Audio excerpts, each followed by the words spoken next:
Le retour à Auban se fit silencieusement. Miss Campbell ne parlait pas, les frères Melville n'osaient parler. Ce n'était pourtant point leur faute, si cette malencontreuse vapeur avait apparu juste à point pour absorber le dernier rayon du soleil. Après tout, il ne fallait pas désespérer. La belle saison devait se prolonger pendant plus de 6 semaines encore. Si, durant toute la durée de l'automne, quelque beau soir ne venait pas offrir son horizon sans brume, ce serait véritablement jouer de malheur. Cependant, c'était une admirable soirée perdue, et le baromètre ne paraissait pas devoir en promettre une semblable, de sitôt du moins. En effet, pendant la nuit, la capricieuse aiguille de l'anéroïde revint doucement vers le variable. Mais ce qui était encore du beau temps pour tout le monde ne pouvait satisfaire Miss Campbell. Le lendemain, 8 août, quelque chaude vapeur tamisait les rayons solaires, la brise de midi, cette fois, ne fut point assez forte pour les dissiper. Une vive coloration empourpra le ciel vers le soir, toutes les nuances fondues, depuis le jaune de chrome jusqu'au sombre outre-mer, firent de l'horizon une éblouissante palette de coloristes. Sous le voile floconneux de petites nuées, le coucher du soleil teinta l'arrière-plan du littoral de tous les rayons du spectre, sauf celui que la fantaisiste et superstitieuse Miss Campbell tenait à voir. Et cela fut ainsi le lendemain, puis le surlendemain. La calèche resta donc sous la remise de l'hôtel, à quoi bon aller au-devant d'une observation que l'état du ciel rendait impossible? Les hauteurs de l'île Seille ne pouvaient être plus favorisées que les plages d'Auban, et mieux valait ne point courir à quelque désappointement. Sans être de plus mauvaise humeur qu'il ne convenait, Miss Campbell se contentait le soir venu, de rentrer dans sa chambre, boudant ce peu complaisant soleil. Elle se reposait alors de ses longues promenades et rêvait tout éveillée. À quoi? À cette légende qui se rattachait au rayon vert? Lui fallait-il encore l'apercevoir pour voir clair dans son cœur? Dans le sien, non peut-être, mais dans celui des autres? Ce jour-là, accompagnée de Dame Bess, c'était aux ruines de Dunolly Castle qu'Helena avait été promener sa déconvenue.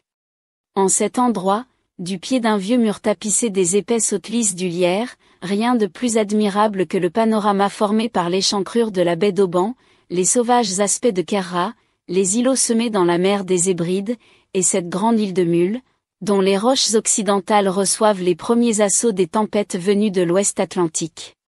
Et alors Miss Campbell regardait le superbe lointain qui se développait devant ses yeux, mais le voyait-elle?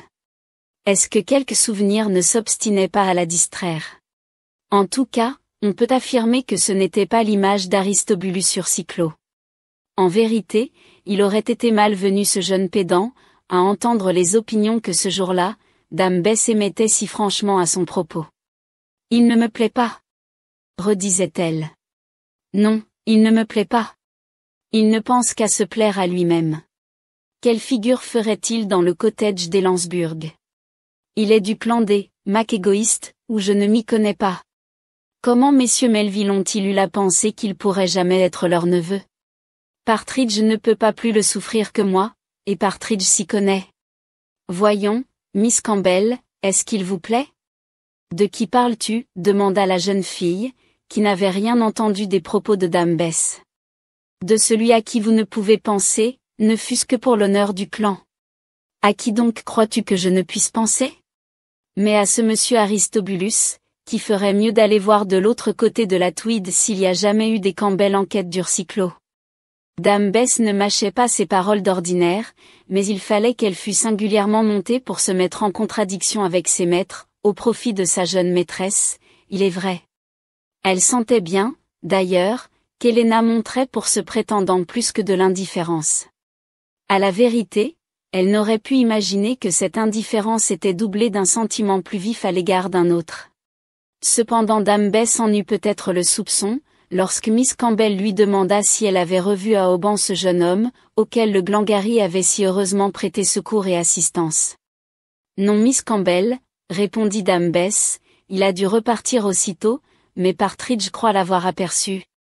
Quand cela? Hier, sur la route de Dalmalie. Il revenait, le sac au dos, comme un artiste en voyage.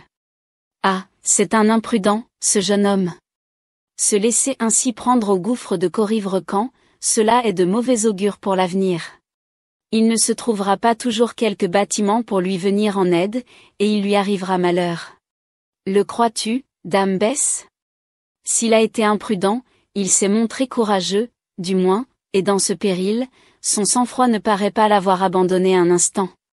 C'est possible, mais bien certainement, Miss Campbell, reprit dame Bess, ce jeune homme n'a pas su que c'est à vous qu'il doit peut-être d'avoir été sauvé, car, le lendemain de son arrivée à Auban, il serait au moins venu vous remercier. Me remercier, répondit Miss Campbell. Et pourquoi? Je n'ai fait pour lui que ce que j'eusse fait pour tout autre, et crois-le bien, ce que tout autre aurait fait à ma place. Est-ce que vous le reconnaîtriez? Demanda dame Bess, en regardant la jeune fille. Oui, répondit franchement Miss Campbell, et j'avoue que le caractère de sa personne, le courage tranquille qu'il montrait en apparaissant sur le pont, comme s'il ne venait pas d'échapper à la mort, les affectueuses paroles qu'il a dites à son vieux compagnon en le pressant sur sa poitrine, tout cela m'a vivement frappé.